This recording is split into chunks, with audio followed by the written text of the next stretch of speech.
Hello friends, हम कर रहे हैं इकोनॉमिक ग्रोथ एंड डेवलपमेंट और उसमें हम कर रहे थे इंडिकेटर्स ऑफ इकोनॉमिक डेवलपमेंट और उसमें भी हम कर रहे थे सस्टेनेबल डेवलपमेंट गोल्स और हमने 10 गोल्स डिस्कशन कर चुके हैं पिछली वीडियो में। और हम उसमें डिटेल में वर्ल्ड की रैंकिंग और इंडिया की क्या परफॉर्मेंस, क्या रैंकिंग रही है वो हमने डिस्कस किया था। और आज हम नेक्स्ट जो 7 गोल्स रह गए हैं वो डिस्कस करेंगे। तो हम 11 गोल पे आते हैं। तो हमारा 11 गोल क्या है? Sustainable cities and communities. इसका मोटो क्या है? Make cities and human settlements inclusive, safe, resilient and sustainable. तो ये हमारा मोटो था 11 गोल का कि हमें अपनी ह्यूमंस के लिए, सेटलमेंट के लिए लिविंग का जो स्ट्रक्चर है वो रहे। ठीक है। टारगेट ईयर क्या है इसका? 2030 to ensure access to safe and affordable housing, कि उनको लिए सेफ़ भी हो और अफोर्डेबल हाउसिंग उन सब लोगों के लिए प्रोवाइड करवाना। और उसके साथ साथ हमने क्या करना है? Proportion of urban population living in slum, जो अर्बन एरिया में, जो स्लम एरिया में रह रही है पॉपुलेशन, उसको रिड्यूस करना है। और 2000 में और 2014 में जो चेंजेस आई है, जो रिडक्शन हुआ है, वो 39 to 30% हो चुका है। यानी कि 9% जो हमारा यहाँ पे क्या हो रखा है, रिडक्शन हो चुका है हमारा स्लम एरिया में। ठीक है। तो हम अपने इस गोल की तरफ जा रहे हैं। Movement from rural to urban जो एरिया है वो भी एक्सेलरेट करना है पॉपुलेशन के लिए, ताकि जो बेटर लिविंग हाउसिंग फैसिलिटीज़ मिल सके। अब देख लेते हैं हम कि कौन सी रैंकिंग वर्ल्ड और इंडिया की क्या उसमें रैंकिंग परफॉर्मेंस रही है।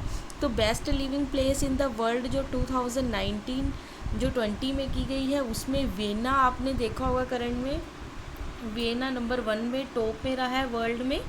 ठीक है। और ये कौन? ऑस्ट्रिया की कैपिटल है और ये best living place in the world है और इसको रेटिंग 99% दी गई है। और सबसे ज़्यादा इसी में, और अगर हम देखते हैं इंडिया में बेस्ट प्लेस जो लिव है, रहने के लिए बेटर कौन सा है, वो हैदराबाद ने टॉप किया है। ठीक है, हैदराबाद। और सेकंड पे रही है मुंबई, थर्ड पे हमारा है पुणे। ठीक है। तो best living place in the India तो है हमारा हैदराबाद, मुंबई एंड पुणे। और वर्ल्ड में देखा था हमने वियना। ठीक है। उसके बाद अगर हम देखते हैं एक्सपेंसिव, जो कौन सी एक्सपेंसिव सिटी है वर्ल्ड में, तो वो रही है हमारी सिंगापुर रही है हमारी most expensive city in the world. ठीक है। और अगर इंडिया में देखते हैं तो इंडिया में मोस्ट एक्सपेंसिव कौन सी रही है? हमारी मुंबई। और ये मैं आपको 2019 और 90 और 20 का डेटा बता रही हूँ, जिसमें मुंबई जो मोस्ट एक्सपेंसिव इंडिया की सिटी रही है। सेकंड नंबर पे न्यू दिल्ली, थर्ड पे चेन्नई। ठीक है। उसके बाद जो हमारा 12 गोल की तरफ आते हैं, हमारा 12 गोल है रिस्पॉन्सिबल कंजप्शन एंड प्रोडक्शन, कि हमने अपनी प्रोडक्शन और कंजप्शन दोनों को क्या करना है? इंक्रीज़ करना है। ठीक है। तो इसका मोटो देख लेते हैं क्या है। इसका मोटो है ensure sustainable consumption and production pattern, कि हमें अपने कंजप्शन और प्रोडक्शन पैटर्न को सस्टेनेबल रखना है। यानी कंजप्शन जो प्रोडक्शन है, जो पैटर्न है, वो इको फ्रेंडली बनाना है। ठीक है। ताकि वो हेल्दी फ्रेंडली भी हो। और जो रिडक्शन है वेस्ट का, वो उसका भी रीयूजेबल करना है, रिसाइकलिंग करनी है, उसको इंक्रीज़ करना है। 2030 तक हमने जो नेशनल रिसाइकलिंग रेट है वो भी इंक्रीज़ करना है।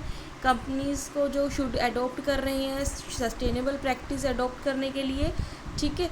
और पब्लिश सस्टेनेबल रिपोर्ट्स, हर कंपनीज़ उनको अपनी रिपोर्ट पब्लिश करनी पड़ेगी एनुअली कि सस्टेनेबिलिटी की इतनी है। जैसे कि आपने देखा होगा कई एयरपोर्ट्स, रेलवेज़ ज़ीरो प्लास्टिक का यूज़ के लिए अब उन्होंने मोटो अचीव कर लिया है। ज़ीरो सिंगल यूज़ प्लास्टिक के लिए उन्होंने मोटो रैंकिंग आई है। ठीक है। तो वन प्लानट नेटवर्क है फॉर्म, इसमें हम क्या कर रहे हैं? वन नेटवर्क प्लानट की कर रहे हैं, यानी कि ऑल वर्ल्ड के लिए, ये all over the world, all countries के लिए ये जो सस्टेनेबल होना चाहिए। तो ये हमारा मोटो रहा है। अब देख लेते हैं, आपको पता होना चाहिए इंडिया में ये क्वेश्चन बार बार पूछा भी जाता है, फर्स्ट ऑर्गेनिक फार्मिंग करने वाला जो हमारा स्टेट है इंडिया में वो कौन सा है? तो सिक्किम है जो उसमें ऑर्गेनिक फार्मिंग करने वाला स्टेट बन चुका है। ठीक है। इसको नंबर 1 रैंकिंग सबसे पहले दी है। तो आपको ये भी याद रखना है कि हम यहाँ पे बात कर रहे हैं कंजप्शन प्रोडक्शन तो बढ़ाना ही है, साथ साथ ऑर्गेनिक इको फ्रेंडली होना चाहिए। तो ये भी क्वेश्चन भी आ सकता है कि कौन सी स्टेट ने ऑर्गेनिक फार्मिंग करने वाला फर्स्ट स्टेट रही है, तो सिक्किम इसका राइट आंसर है। उसके बाद बेस्ट फूड क्वालिटी अगर देखते हैं कि कौन सी कंट्री में सबसे ज़्यादा है वर्ल्ड में, देखते हैं यानी कि ग्लोबल लेवल पे देखते हैं एंड इंटरनेशनल लेवल पे, तो सिंगापुर नंबर 1 पे रहा है, सेकंड पे आयरलैंड, थर्ड पे यूएसए। ठीक है, तो ये 3 स्टेट है जो जो कंट्रीज़ है जो टॉप रैंकिंग यानी कि बेस्ट फूड क्वालिटी आई है। उसके बाद अगर हम देखते हैं इंडिया की बात करते हैं, तो इंडिया में कौन रहा है। इंडिया में जो बेस्ट है, इंडिया की वैसे तो देखा जाए कि फूड प्रोडक्शन और क्वालिटी बहुत ही लो बताई गई है, और यूएन ने जो WHO ने भी इंडिया को बहुत सारी रिस्ट्रिक्शन, जो बहुत सारी गाइडलाइंस इशू करी है ताकि वो अपने कंजप्शन को और प्रोडक्शन जो बेस्ट क्वालिटी है फूड की, सेफ्टी है, उसको इंक्रीज़ करे, क्योंकि उसमें रैंकिंग जो इंडिया की है बहुत परफॉर्मेंस बहुत डाउन होती जा रही है। ठीक है, तो अगर हम देखते हैं इंडिया में जो कितनी पोजीशन है, तो इंडिया की जो पोजीशन है 72 इसकी तो पोजीशन है। ठीक है, ऑल ओवर द कंट्री यानी कि आउट ऑफ 193 जितनी भी कंट्रीज़ है उसमें जो इंडिया की रैंकिंग है फूड क्वालिटी एंड सेफ्टी में, तो 72 रैंकिंग है, जो कि बहुत पीछे है। उसके बाद जो ये रैंकिंग की गई थी, वैसे तो टोटल जो हम ये गोल करें वो 93 कंट्रीज़ के बीच हुए, लेकिन जो ये रैंकिंग निकाली गई थी वो 72 आउट ऑफ निकाली थी 113 कंट्रीज़ के बीच। तो इंडिया इसमें काफ़ी वर्स्ट परफॉर्मेंस पे रहा है। ठीक है, उसकी फूड क्वालिटी, पैकिंग, जो पैकिंग फूड है जो इंडिया के, वो सबसे ज़्यादा हमारी वर्स्ट क्वालिटी में माने गए हैं, तो इसलिए पैकिंग फूड को अवॉइड ही करना चाहिए। ठीक है, तो जितना हो सके ऑर्गेनिक फूड के लिए हमें एनकरेजमेंट करना चाहिए, और उसके लिए हमें प्रोडक्शन और कंजप्शन को इंक्रीज़ करना चाहिए। प्लास्टिक जो है वो आपको पता है ना ही तो वो फूड क्वालिटी के लिए बहुत बेटर है, ना ही वो हमारी इन्वायरमेंट के लिए हेल्दी है। ठीक है, तो इंडिया की रैंकिंग पर आपने वो देखना है और इसमें वर्ल्ड की देखनी है। ठीक है, और ऑल ओवर द वर्ल्ड अगर सबसे ज़्यादा हेल्दीएस्ट भी देखे, चीपेस्ट भी देखे और हाईएस्ट क्वालिटी भी देखे, तो नीदरलैंड है जो आपको सस्ते में और अच्छा बेस्ट क्वालिटी फूड प्रोवाइड करने वाला है। ठीक है, उसके बाद हमारा जो 13 गोल है वो है हमारा क्लाइमेट एक्शन। क्लाइमेट एक्शन जैसे कि आपको पता है कि ये जो इशू है वो हमारा ग्लोबल लेवल पे है, जो आजकल क्लाइमेट चेंज की प्रॉब्लम आ रही है। क्लाइमेट चेंज की जो प्रॉब्लम आती है वो वहाँ पे ज़्यादातर डेवलप कंट्रीज़ में आती है, क्योंकि वहाँ पे ज़्यादातर टेक्नोलॉजिकल यानी कि कैपिटल इंटेंसिव टेक्निक यूज़ की जाती है, इन्वायरमेंट को जो बहुत ज़्यादा हार्म करती है। ठीक है, तो इसलिए जो क्लाइमेट एक्शन लिया गया है वो हमें अपने सस्टेनेबल तरीके से करनी है। ठीक है, तो इसके लिए हमें क्या क्या, इसके लिए पहले हम मोटो पढ़ लेते हैं। इसका मोटो है take urgent action to combat climate change and its impacts by regulating emissions and promoting development in renewable energy. हमें किस पे फोकस करना है, रिन्यूएबल एनर्जी, जो हमने पिछले इसके गोल में भी पढ़ा था। रिन्यूएबल एनर्जी हमारा इसमें रहेगा कि हम रिन्यूएबल एनर्जी के साथ अपने क्लाइमेट को जो चेंजेस आ रही है उसको हम, जो उसकी वजह से जो लॉस हो रहा है हमारी प्रोडक्शन में, कंजप्शन में, उसको हम चेंज कर सकते हैं। इसके लिए इंटरनेशनल ऑर्गेनाइजेशन होती है, जैसे कि जिसके जो टारगेट सेट किए गए COP21, जैसे कि आप COP21 में जो लेटेस्ट क्लाइमेट की जो रिपोर्ट है वो भी आप जारी करता है। ठीक है, COP24, IPCC international panel for climate change, UN, ये सारी क्या करते हैं, टारगेट सेट करती है और इसके लिए इंडेक्स जारी करते हैं, रिपोर्ट्स निकालती है एनुअली। उसके बाद रिडक्शन ऑफ 45% हमारा ये मोटो है कि 2050 तक हमें तो ज़ीरो हमें CO2 करनी है। ठीक है, क्योंकि CO2 जो है कार्बन डाइऑक्साइड, यही हमारा सबसे मेन होता है। जैसे कि ये कैसे क्यों इंक्रीज़ होते हैं, जितना ज़्यादा हम टेक्निकली ज़्यादा मॉडर्नाइजेशन यूज़ करते हैं, जिसमें हम रेफ्रिजरेटर, AC, एयर कंडीशनर, जितना भी आप देखोगे आजकल जितनी भी कंपनीज़ है उसमें ये अवेलेबल होते ही हैं सोर्सेज, तो इसकी वजह से CO2 जो होते हैं, जो भी मैन्युफैक्चरिंग जो इंडस्ट्रीज़ होती है उसमें CO2 की जो इसकी जो कंजप्शन होती है वो ज़्यादा इंक्रीज़ हो जाती है, जो इन्वायरमेंट को डायरेक्टली हार्म करती है और इससे ग्लोबल वार्मिंग जैसी प्रॉब्लम क्रिएट होती है और इसी से हमारा क्लाइमेट में जो चेंजेस आती है। ठीक है, और इससे क्या होता है, हमारी प्रोडक्शन लेवल बहुत ही ज़्यादा इफ़ेक्ट करती है। तो इसलिए जो इसका टारगेट सेट किया कि 45% तो हमें 2030 तक अपनी CO2 को रिड्यूस करना है और ज़ीरो लेवल पे इसको 2050 पे लेके जाना है। ओके, उसके बाद है UN encourage public sector to initiate, और UN ने इसको किसका रिस्पॉन्सिबल किसको दी है, ज़्यादातर पब्लिक सेक्टर को दी है। जैसे कि मैंने आपको इन्वायरमेंटल इकोनॉमिक्स में आपको वैल्यूएशन ऑफ इन्वायरमेंट में पढ़ाया था कि कैसे हम अपने इन्वायरमेंट को बचा सकते हैं क्योंकि इन्वायरमेंट हमारा नॉन मार्केट है, तो नॉन मार्केट सेक्टर में हम कैसे अपने इन्वायरमेंट को बचा सकते हैं, क्या क्या गवर्नमेंट उसके लिए स्टेप उठा सकती है, कैसे पब्लिक प्राइवेट का कोऑपरेशन रहता है, कैसे हम अपने वैल्यू देख कर सकते हैं। तो आप मेरी उस वीडियो इन्वायरमेंट इकोनॉमिक्स की ज़रूर देखिएगा, और उसके क्या क्या मेथड्स हैं मैंने विद डिटेल ऑल मेथड आपको बता रखे हैं। ठीक है, उसके बाद हम देखते हैं नेक्स्ट, इसमें आप देख लेते हैं PPD जो मॉडल यूज़ किया गया, यानी कि पब्लिक प्राइवेट मॉडल अडॉप्ट किया गया है सस्टेनेबल डेवलपमेंट के लिए, कि जाकि आने वाली जो रिसोर्सेज है वो सारे हम फ्यूचर जनरेशन के लिए भी रख सके। ठीक है, तो अब इसमें हम देख लेते हैं कि क्या परफॉर्मेंस जो है, तो सबसे ज़्यादा क्लाइमेट जो कैटेगरी 2020 में जो बेटर स्पोर्ट है, क्लाइमेट के जो टॉप किया है, यानी कि बेस्ट स्पोर्ट माना जाता है जिसको टॉप है जो क्लाइमेट के लिए, तो कौन सी क्लाइमेट कैटेगरी में कौन सी कंट्री सबसे बेस्ट मानी गई है, पोर्तुगल। ठीक है, उसके बाद आपने देखना है सेकंड में है कोलंबिया, ठीक है, थर्ड पे है मैक्सिको, नहीं सॉरी मैक्सिको तो सबसे वर्स्ट है, और मैक्सिको की जो अभी आपने देखा भी होगा क्लाइमेट एक्शन जो किया था, इमरजेंसी लागू जो इसने करी थी वर्ल्ड में सबसे पहले तो मैक्सिको ने ही की थी, तो इतना पॉल्यूशन ज़्यादा हो चुका था कि उन्होंने इमरजेंसी वहाँ पे करनी पड़ी। ठीक है, तो वर्स्ट तो मैक्सिको में है, और सबसे ज़्यादा हाईएस्ट जो क्वालिटी देखा जाए क्लाइमेट की तो वो है हमारा पोर्तुगल। अब अगर हम देखेंगे USA जितनी भी डेवलपिंग कंट्रीज़ है उसमें जो इसकी जो क्वालिटी देखेंगे क्लाइमेट की, वो सबसे ज़्यादा इफ़ेक्ट करती है as compare to least develop countries में, क्योंकि वहाँ पे अभी भी देखोगे तो अभी भी एग्रीकल्चर बेस्ड जो लेबर कैपिटल यूज़ किया जाता है, लेबर टेक्नोलॉजीज़ पे यूज्ड है। नेक्स्ट आ जाता है हमारा गोल 14, लाइफ बिलो वाटर। ठीक है, लाइफ बिलो वाटर यानी कि हम मैरीन वाटर जितने भी उसमें यूज़ हो रहे हैं, जो हमारी जितने भी उसमें फोना फेना होते हैं, जो भी उसमें सीज़ फूड है जो हमें प्रोवाइड करते हैं, ठीक है, जो हमारी इको फ्रेंडली बना के रखते हैं, बायो जो डाइवर्सिटी है उसका एक पार्ट है। ठीक है, तो उसके लिए हमें कैसे जो एक्शन टारगेट सेट किए वो देखते हैं। तो इसका मोटो क्या है, तो इसका मोटो है conserve and sustainably use of the oceans. जो ओशियंस है सबसे ज़्यादा आपको पता है यही वाटर जो हमारा ओशियन से ही आ रहा है, फिर सीज़ मैरीन रिसोर्सेज जो सस्टेनेबल डेवलपमेंट कर सके इसके लिए एक्शन किए गए हैं। तो इसका क्या देख लेते हैं, एम सेट किया गया है conserve and sustainably the use of ocean से जितने भी सीज़ है मैरीन रिसोर्सेज है उसको सस्टेनेबल करना है।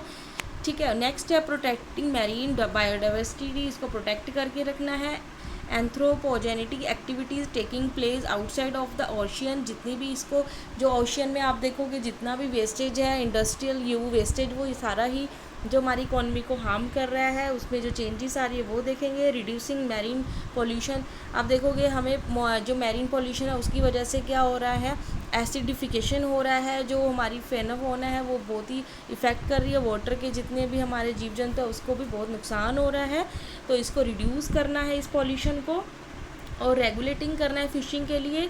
और क्योंकि ये भी नहीं है कि हम फ़िशिंग जितनी सारी, क्योंकि ये एक सिस्टम बना के चलती है, एनवायरनमेंट डाइवर्सिटी को मेंटेन करके चलती है, इसलिए इसको क्वांटिटी को भी मेंटेन रखना है, इसके लिए रेगुलेट करना पड़ेगा फ़िशिंग को। और इंक्रीज़ करना है scientific knowledge of the oceans की जितनी जो रिसर्च की जा रही है कितनी है, इसमें जितना भी आप देखोगे साइंटिफिक रिसर्च के द्वारा देखा जाता है ओशियन में कितना ज़्यादा टन कितना वेस्टेज निकाला गया है जितना। ठीक है, और 71 देखो आप देखोगे 71% जो कवर कर रहा है वो ओशियन से वाटर कर्व हो रहा है, अर्थ का जितना भी वाटर है वो ओशियन से हमारे पास आता है। और 3 बिलियन पीपल डिपेंड है हमारी मैरीन लाइफ पे, ठीक है, लाइवलीहुड पे। और उसके बाद देखेंगे 30% जो ऑब्जर्व कर लेती है ये कार्बन डाइऑक्साइड, यानी कि ये आपको मैंने बताया था ये गोल्स क्या होते हैं, इंटर डिपेंडेंट होते हैं, एक दूसरे से कोरिलेट है, यानी कि अगर हम इसके साथ ओशियन को भी अगर हम सेफ़ रखते सेफली सस्टेनेबल यूज़ कर रहे हैं इसका टारगेट को, तो इससे क्या होगा CO2 क्योंकि ये ऑब्जॉर्ब करते हैं तो CO2 की ऑटोमेटिकली रिडक्शन हो जाएगी, और क्लाइमेट का जो एनवायरनमेंट है वो अपने आप ही हमारा रिडक्शन हो सकता है। उसके बाद है ocean are the world largest source of protein, और सबसे ज़्यादा लार्जेस्ट सोर्स ऑफ प्रोटीन भी हमारा ओशन से आता है।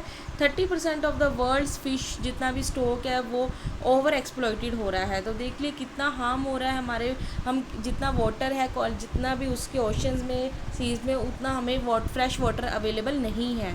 ठीक है, उसके बाद हम देखते हैं कि आप देखोगे ईच 1 मिनट यानी कि 1 मिनट में 15 टन प्लास्टिक जो हम रिलीज़ करता है ओशियन, यानी कि इतना ज़्यादा वेस्टेज जो हमारा ओशियन से निकाला जाता है। अप्रोक्सीमेटली 1 मिलियन सीज बर्ड्स और 10,000 मैरीन जो मैमल्स है वो भी क्या हो रहे हैं, वो हार्म हो रहे हैं और डाई भी हो रहे हैं due to the marine pollution. तो बहुत ही ज़्यादा हार्म कर रहा है हमारी इकोनॉमी और इको फ्रेंडली सिस्टम को, बायोडाइवर्सिटी को मैरीन पॉल्यूशन इंक्रीज़ हो रहा है। तो इसके लिए बहुत ही ज़्यादा स्टेप लिए जाने चाहिए। और नॉर्वे सिटीजन ने तो देखो वर्किंग, जितने भी नॉर्वे सिटीजन है वर्किंग है वो अर्न करते हैं पिकिंग प्लास्टिक करनी, यानी कि जितना आप बीच जितने आप निकालोगे तो आप उसको अर्न कर सकते हो। यानी कि एक उन्होंने एक स्कीम बना दी है कि जितना जो वर्किंग जो सिटीजन है अगर इस अर्न कर सकते हैं अपनी मनी को पिकिंग द प्लास्टिक। ठीक है, तो इससे क्या होगा, क्लीनिंग भी होगी और आप अर्निंग भी कर रहे हो। और सेवरल कंट्रीज़ है जैसे कि केन्या, टांजानिया बैन कर दिया है यूज़ ऑफ प्लास्टिक, क्योंकि प्लास्टिक नहीं होगा तो वो ओशन में नहीं जाएगा, और ओशन में नहीं जाएगा तो हमारी डाइवर्सिटी सेफ रहेगी। क्लीन वाटर, बीचीज़, मैरीन, ओशियन, ठीक है, अट्रैक्ट करते हैं। आपको पता है कि इससे क्या होता है, टूरिज़्म, आपको पता है टूरिज़्म किसी भी कंट्री का सबसे बड़ा रिसोर्स है, गवर्नमेंट का रेवेन्यू ही इसी से आता है। और अगर ये सेफ़ है, यही तो अगर सेफ़ है, क्लीन है, तभी तो फॉरेनर्स हमारे यहाँ पे अट्रैक्ट होंगे, टूरिज़्म रेट जो रेवेन्यू है वो जनरेट होगा। ठीक है, तो इनकम ऑफ डेवलपिंग कंट्री का तो यही है। अब देखोगे जो अभी जो फैक्ट चल रहा है कोरोना वायरस, जिसकी वजह से जो टूरिज़्म है कितना रिड्यूस हो चुका है और गवर्नमेंट का रेवेन्यू उससे, और लोगों कितने लोग जॉबलेस हो चुके हैं। ठीक है, उसके बाद हम देखेंगे effective management and strict strategies are follow to sustain the environment. तो इसके लिए हमें स्ट्रिक्ट स्ट्रेटजीज अपनानी चाहिए सस्टेनेबल इन्वायरमेंट करने के लिए, जैसे कि और अदर कंट्रीज़ ने किया है, केन्या जैसे और कंट्रीज़ ने किया है। टूरिज़्म को अट्रैक्ट करते हैं, इसलिए हमें अपने एनवायरनमेंट को सेफ़ और क्लीन रखना है। अगर ये सब चीज़ें अट्रैक्ट करती हैं, अगर इन्हीं को नहीं अगर हम बचा सकेंगे तो ना तो हमारी इकोनॉमी चलेगी और ना ही हमारा इन्वायरमेंटली और आने वाली फ्यूचर सस्टेन रहेगी। Sustainable Development Goal 14 has been incorporated into the Convention on Biological Diversity। इसके लिए एक CBT जो ऑर्गेनाइज की गई है, यूनाइटेड नेशन फ्रेमवर्क जो कन्वेंशन होती है क्लाइमेट चेंज पे हर, ठीक है, ये ले कन्वेंशंस है जो डाइवर्सिफिकेशन हो रहा है, ये जो क्या है इनके ऑर्गेनाइजेशन जो इसके लिए स्टेप, और ये भी आपको पता होना चाहिए ये किसके अंडर आता है। ठीक है, तो ये उसके लिए इम्पोर्टेंट डाला हुआ है। तो अब जाते हैं हम नेक्स्ट, जो हमारा गोल है 15 जो है लाइफ ऑन लैंड। अभी हमने पढ़ा था लाइफ बिलो वाटर, अब हम पढ़ रहे हैं लाइफ ऑन लैंड। लैंड के आप देखते हो कि जितने भी फॉरेस्ट है, ठीक है, इन्वायरमेंटली जो आपको मिल रहे हैं, प्लांटेशन हो गया, सैंड हो गई, ठीक है, डेजर्टिफिकेशन, ये सब चीज़ें इसमें आ जाती हैं लैंड पे। तो इसका मोटो देख लेते हैं, protect, restore and promote sustainable use of terrestrial ecosystem, sustainably manage forest, combat desertification and hold and reverse land degradation and hold diversity. जितना भी लॉस हो रहा है, डिग्रेडेशन हो रहा है, प्लांटेशंस का बहुत ज़्यादा यूज़ हो रहा है, उसको इकोसिस्टम मेंटेन करने के लिए इसका मोटो रखा गया है, preserve biodiversity of forest, desert and mountain ecosystem. जितना भी है ये सबसे ज़्यादा इसमें जितना भी कौन कौन से आ जाते हैं ये बताया गया है। उसके बाद हम देखेंगे क्या कर रहे हैं, prevent invention of the introduce species. हमें क्या करना है, प्रिवेंट करना है जो न्यू स्पीशीज़ हमें मिली है, और जो एंडेजर्ड है, जो अभी हमारी रिस्क पे है, जो 2-4 बची है उसको भी बचाना है, ताकि आने वाली जनरेशन इसका एंजॉय फुली कर सके, उनको हम बता सके। इन स्पीशीज़ जो जनरेशन है उसको बचाना है, और न्यू जो स्पीशीज़ है उसको भी बचा के रखना है। तो स्पेशल फोकस हमें करना है इंट्रोड्यूस एंड एंडेंजर्ड स्पीशीज़ पे। उसके बाद mountain green covers index monitors करता है प्रोग्रेस ऑफ माउंटेन इकोसिस्टम का। ठीक है, तो ये भी पूछ सकते हैं कि कौन सी ऑर्गेनाइजेशन इसको माउंटेन के लिए दी गई है, प्रोग्रेस जो चेक करती है, mountain green cover index. Similarly red index क्या करता है, मॉनिटर करता है the function for diversity goals and endangered, जो बहुत ही खतरे में स्पीशीज़ है, डाइवर्सिटी जो गोल्स जो फंक्शनिंग कैसे चल रही है उसके लिए रेड इंडेक्स जारी किया गया, वो मॉनिटर करता है। ठीक है, तो अगर मैं आपको बता दूं कि वर्ल्ड का सबसे ज़्यादा बेस्ट इकोसिस्टम कहाँ है, तो वो है अमेज़न रेन फॉरेस्ट। ठीक है, और इसी में आपको पता है अमेज़न रेन फॉरेस्ट जो जंगल था उसमें अभी लेटेस्ट ही पीछे क्या हुआ था, इसमें आग लग गई थी। ठीक है, तो इससे कितना लॉस हुआ था वो भी आप इसकी करंट वीडियो में ज़रूर पढ़ना, इसका टॉपिक भी। तो अमेज़न जो है, अमेज़न रेन फॉरेस्ट सबसे बेस्ट जो क्या है इकोसिस्टम माना गया पूरे वर्ल्ड में। उसके बाद आ जाता है हमारा south America, most of the Brazil. ठीक है, ब्राज़ील में जो है उसकी बेस्ट इकोसिस्टम माना गया है।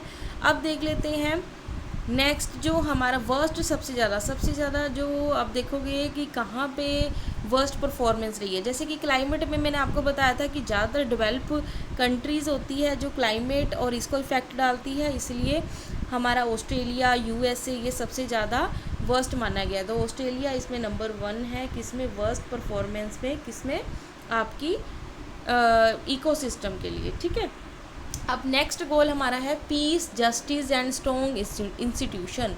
जहाँ कंट्री में पीस होगा, जस्टिस होगा, स्ट्रॉन्ग इंस्टीट्यूशंस होंगे, वो कंट्री अपने ऑटोमेटिकली सही डिस्ट्रक्शन में चलेगी। जैसे कि अब कोई स्कूल होता है, वो स्कूल तभी अच्छा चलता है जब वहाँ के स्ट्रिक्ट रूल होते हैं, वहाँ से टॉप से लेके बॉटम तक उसको फॉलो करते हैं, तभी मैनेजमेंट जो अच्छा होगा तो ऑटोमेटिकली इन्वायरमेंट वहाँ पे अच्छा क्रिएट हो जाता है। तो इसी तरह अपनी इकॉनमी को चलाने के लिए भी हमें पीस, जस्टिस होना चाहिए, स्ट्रॉन्ग इंस्टीट्यूशंस होने चाहिए।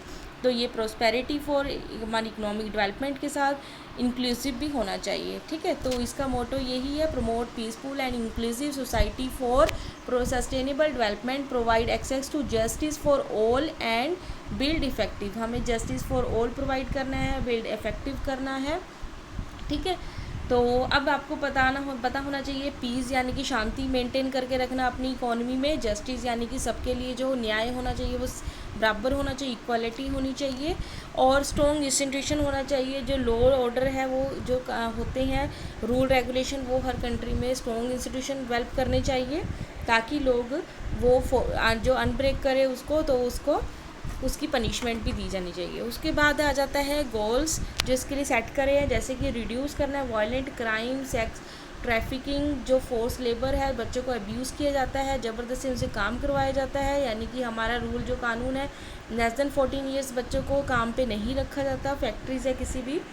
ठीक है, उनके लिए भी यूनिवर्सल लीगल आइडेंटिटी बनाई गई है, बर्थ रजिस्ट्रेशन करनी चाहिए। कई आप देखोगे कई ऐसी कंट्रीज़ है जिसमें प्रॉपर बर्थ रजिस्ट्रेशन नहीं है, तो हम कैसे फाइंड कर सकते हैं जो मिसिंग बच्चे हैं। ठीक है, जो क्राइम हो रहा है, अगर हमारे पास प्रॉपर रजिस्ट्रेशन मेंटेन होगा तभी तो हम उन बच्चों को फाइंड आउट कर सकते हैं। ठीक है, nationality, civil rights, recognition before the law. उसके बाद वही है कि access to justice and social services by 2030 की ये हमारा टारगेट किया गया है। अब हम इसमें से कुछ देख लेते हैं कि क्या हमारी जस्टिस में, सोशल पीस में, स्ट्रॉन्ग इंस्टीट्यूशन में कौन सी कंट्री बेस्ट है। ठीक है, और इंडिया में इसकी क्या परफॉर्मेंस रही है। तो मोस्ट पीसफुल कंट्रीज़ में 2020 में फर्स्ट जो कंट्री है वो है आइसलैंड। ठीक है, पीसफुल में यानी कि शांति में, और यहाँ पे हैप्पीनेस देखोगे तो सबसे ज़्यादा नंबर 1 की है आइसलैंड है। ठीक है, तो पीसफुल जो कंट्री है वो हमारी आइसलैंड आ जाती है फर्स्ट रैंक में। सेकंड नंबर पे आ जाती है न्यूजीलैंड। ठीक है, उसके बाद ये सेकंड पे, थर्ड पे आ जाता है ऑस्ट्रेलिया। ठीक है, तो ये थर्ड जो टॉप कंट्रीज़ है, मोस्ट पीसफुल कंट्रीज़ है 2020 की रैंकिंग के अकॉर्डिंग, आइसलैंड, न्यूजीलैंड, ऑस्ट्रिया। उसके बाद इंडिया की रैंकिंग देखोगे तो पीसफुल इंडेक्स में जो जारी किया गया था 2019-20 का, उसमें इंडिया की जो रैंकिंग थी वो कितनी थी, इंडिया की जो रैंकिंग आई है 141 आई है। ठीक है, और वर्ल्ड हैप्पीनेस इंडेक्स देखो, पीसफुल तो तभी है जब आपकी कंट्री जो वर्ल्ड हैप्पी होएगी, उनको सारी फ्रीडम उनकी जो अकॉर्डिंगली। अब देखो हमारे लिए पावर्टी या जो भी कोई भी अगर निकलना है तो हमने ये इंक्लूड किया था, हमने जो इंडेक्स जो गोल किए थे, हमने ये पावर्टी में हमने यही नहीं कि बेसिक नेसेसिटी चाहिए, फ्रीडम भी इंक्लूड किया था, पीस भी, जो उसके लिए इंस्टीट्यूशन भी, हमने जस्टिस भी होना ज़रूरी है। तो वर्ल्ड हैप्पीनेस इंडेक्स जो वर्ल्ड बैंक जो निकालता है, तो इसकी जो रिपोर्ट जारी की गई थी, तो इसमें हमारा इंडिया की जो रैंकिंग है देखोगे वो डाउनवर्ड होती जा रही है। पहले 133 थी 2088 में, अब जो 2019 में कितनी आई है 140। 2019 में इसकी जो इंडिया की रैंकिंग 145 है। ये मैं बता रही हूँ वर्ल्ड हैप्पीनेस इंडेक्स, जो कि पीसफुल में ही आता है। यूएन ने 2020 में वर्ल्ड हैप्पीनेस रिपोर्ट इंडिया की जो रैंकिंग निकाली है, अब जो 2020 की रैंकिंग है वो तो उससे भी ज़्यादा डाउन होती जा रही है, यानी कि जो इसकी रिपोर्ट में इसकी जो रैंकिंग है ये 144, यानी कि इंडिया जो डाउनवर्ड जाता जा रहा है।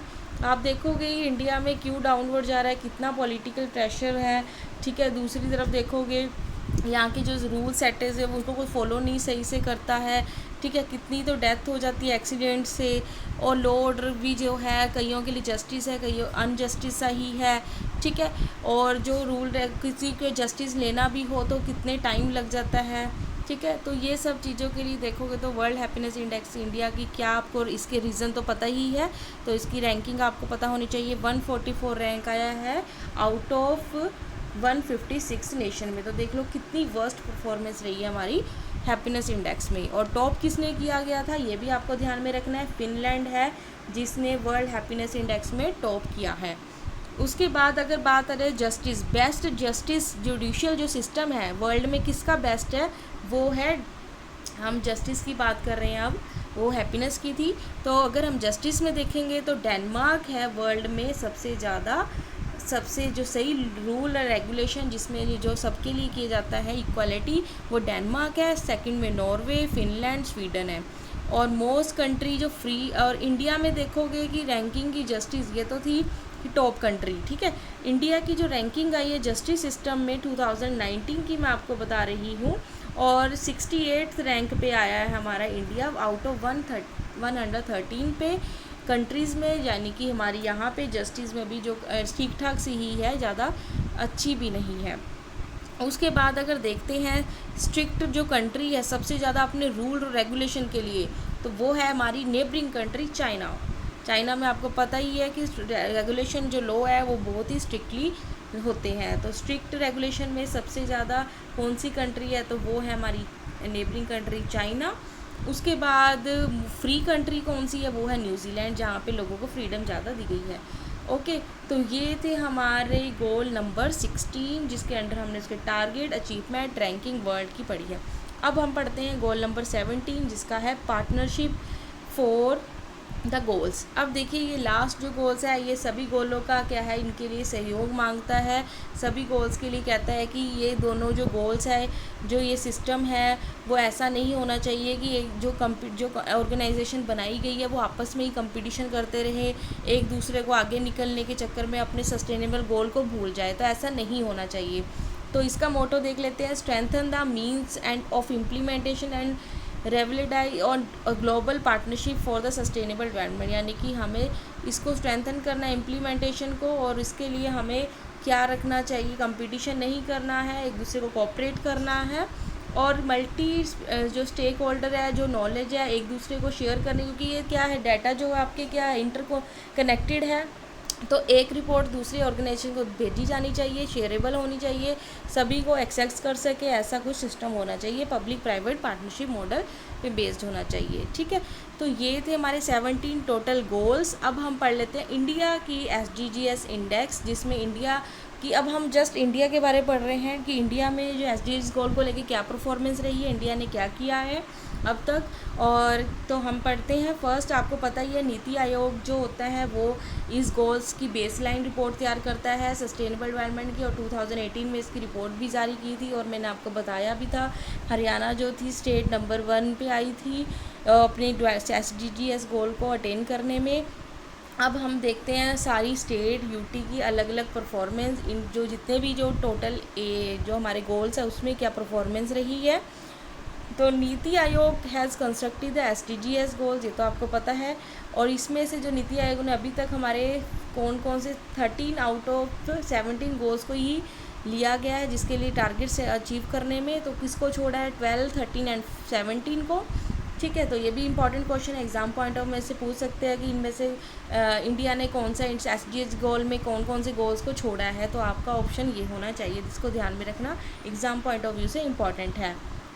नेक्स्ट अब देखते हैं India tracks the progress of all the state, कितनी जो 62 नेशंस इंडिकेटर इसमें यूज़ किए गए हैं ये भी पूछ सकता है कितने, और क्या क्या उसने अपनी स्टेटस इन्वायरमेंट को लेके उसकी एग्रीगेट जो परफॉर्मेंस है उसमें रैंकिंग देखी गई है।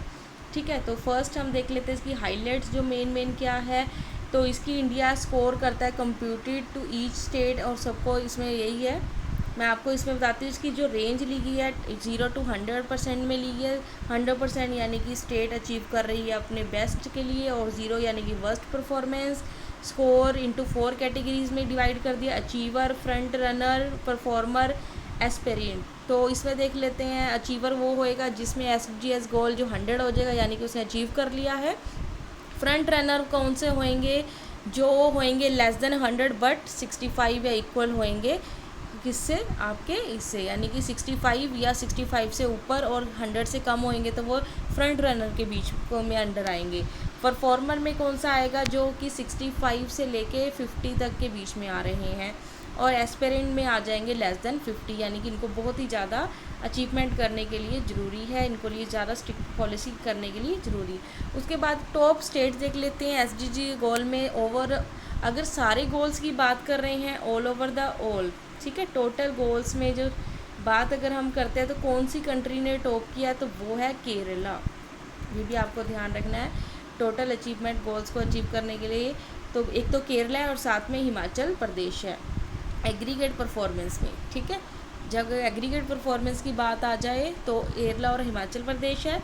अब देख लेते हैं एलिमिनेट पावर्टी को निकालने के लिए टॉप किसने किया है, तमिलनाडु ने, और पुदुचेरी रिड्यूस, ये यूटी है और एक स्टेट है। उसके बाद है हंगर, नो, सेकंड गोल हमारा क्या था, नो हंगर, तो उसमें टॉप किया है गोवा एंड दिल्ली ने। उसके बाद हेल्थ में देखेंगे तो केरला एंड पुदुचेरी नेक्स्ट। उसके बाद एजुकेशन में भी केरला और सिटी यूटी हमारी चंडीगढ़। ठीक है, उसके बाद इक्वालिटी में देखते हैं केरला, सिक्किम, अंडमान निकोबार। ठीक है, इक्वालिटी। उसके बाद आता है क्लीन वाटर एंड सैनिटेशन में गुजरात रहा है टॉप पे, चंडीगढ़, दादरा नगर हवेली एंड लक्षद्वीप। 7 जो गोल था हमारा अफोर्डेबल एंड क्लीन एनर्जी, इसमें तमिलनाडु ने टॉप किया है और चंडीगढ़ ने। उसके बाद देखते हैं decent work and economic growth में गोवा और दमन एंड दीव ने टॉप किया है, यानी कि ईज़ ऑफ डूइंग में आप देखोगे बिजनेस की रैंकिंग जो रही है 52। ठीक है, उसके बाद है इंडस्ट्रियल जो इनोवेशन है, इंफ्रास्ट्रक्चर है, वो कहाँ पे बेस्ट है, तो उसने टॉप किया मणिपुर। जबकि आप कहते हो कि मणिपुर हमारी ईस्टर्न है, नॉर्थ ईस्टर्न जोन्स है, वहाँ पे इतनी डेवलपमेंट नहीं है, लेकिन देखोगे इनोवेशन इंडस्ट्रियल जो इंफ्रास्ट्रक्चर है, जहाँ जो सबसे ज़्यादा कंट्रीब्यूट करता है हमारी इकनॉमी के लिए जीडीपी में, और वो किया हमारी मणिपुर ने। उसके बाद दिल्ली, पुदुचेरी। ठीक है, उसके बाद आता है रिड्यूस इनक्वालिटी को रिड्यूस करने में कौन सी टॉप की है, किस कंट्री ने, मेघालय, मिज़ोरम। ये देखो यहाँ पे भी इक्वालिटी देखते हैं तो बेस्ट टॉप किया है किसने, हमारी मेघालय, मिज़ोरम, तेलंगाना। ठीक है, उसके बाद दादरा नगर हवेली, दमन एंड दीव, लक्षद्वीप, ये यूटी में आ जाएंगे। उसके बाद सस्टेनेबल सिटीज़ की बात की जाए तो गोवा नंबर 1 पे, अंडमान एंड निकोबार आइलैंड। और लैंड इकोसिस्टम की बात करें असम, छत्तीसगढ़, गोवा, मणिपुर, उड़ीसा, उत्तराखंड, दादरा नगर हवेली, ये हमारे लैंड इकोसिस्टम को मेंटेन करने में टॉप रहा है। और peace, justice and strong institution में हमारी कौन सी कंट्री रही है, हिमाचल प्रदेश और पुदुचेरी। तो ये हमारी थी जो कंट्रीज़, जो इंडिया की कौन सी स्टेट ने कितनी परफॉर्मेंस की अपने गोल्स को अचीवमेंट करने के लिए, और ये इसका मोटो क्या था और कितने गोल्स को इन्होंने लिया है, कौन से इसकी क्या थी। तो आज की वीडियो में मैंने आपको विद डिटेल में सारे गोल्स कवर करवा दिए हैं। नेक्स्ट वीडियो में हम पढ़ेंगे कोविड-19 के साथ जो इसका इफ़ेक्ट पड़ेगा इस गोल्स को लेके, और एग्ज़ाम पॉइंट ऑफ व्यू से कोविड-19 पे क्वेश्चन आएंगे ही आएंगे, 100% श्योर है। और उसका इनडायरेक्टली अगर उसने क्वेश्चन पूछने हैं तो वो आपसे पूछ सकता है कि इंडिया का जो SDGs गोल है क्या इफ़ेक्ट पड़ेगा, वो हम देखेंगे। कितनी जो भी आपने देखा होगा जीडीपी और रैंकिंग है, अनएम्प्लॉयमेंट है, किसने क्या इफ़ेक्ट पड़ेगा, जो हमारे गोल्स है उस पर क्या इफ़ेक्ट रहेगा, वो हम विद डिटेल नेक्स्ट वीडियो में पढ़ेंगे। ठीक है, तो वो ज़रूरी आपको देखना है क्योंकि वो लेटेस्ट डेटा है। हमें अपनी इकोनॉमिक जो हमारा सब्जेक्ट है वो लेटेस्ट के साथ जुड़ना ही हमारा सब्जेक्ट को अचीव करना ही माना जाता है। हमें अपनी एजुकेशन को एक नॉलेज के तौर पे भी लेके चलना है, ठीक है। आपको यूजीसी नेट तो आपका क्लियर हो ही जाएगा अगर आप रेगुलर मेरी वीडियोस को देखते हो और इसको रिवाइज़ कर रहे हो, साथ साथ और क्वेश्चन आंसर की प्रैक्टिस कर रहे हो, और साथ साथ आप अपनी लेटेस्ट करंट के साथ जुड़िए, ठीक है। तो मैं लेटेस्ट के साथ भी आपको बताऊंगी कि क्या उनकी कितनी रैंकिंग रही है, क्या इसका इफ़ेक्ट पड़ेगा, कितना नहीं, ठीक है। तो उसको भी ज़रूर देखिएगा, और आपको मेरी वीडियो अच्छी लगे तो प्लीज़ लाइक एंड शेयर कीजिए, और जिन्होंने मेरा सब्सक्राइब अभी तक नहीं किया तो सब्सक्राइब कर लीजिए और बेल आइकन पर क्लिक कर लीजिए ताकि आने वाली वीडियोज़ की नोटिफिकेशन मिल सके। और आपको ये नहीं है, अगर आप चाहते हो कि मेरा सपोर्ट मिले तो आपको भी मेरा सपोर्ट वीडियो को सब्सक्राइब करके ज़रूर करना है, लाइक एंड शेयर ज़रूर करना है, ठीक है। तो अगली वीडियो में मिलते हैं कोविड-19 के साथ। Thank you, okay, bye bye.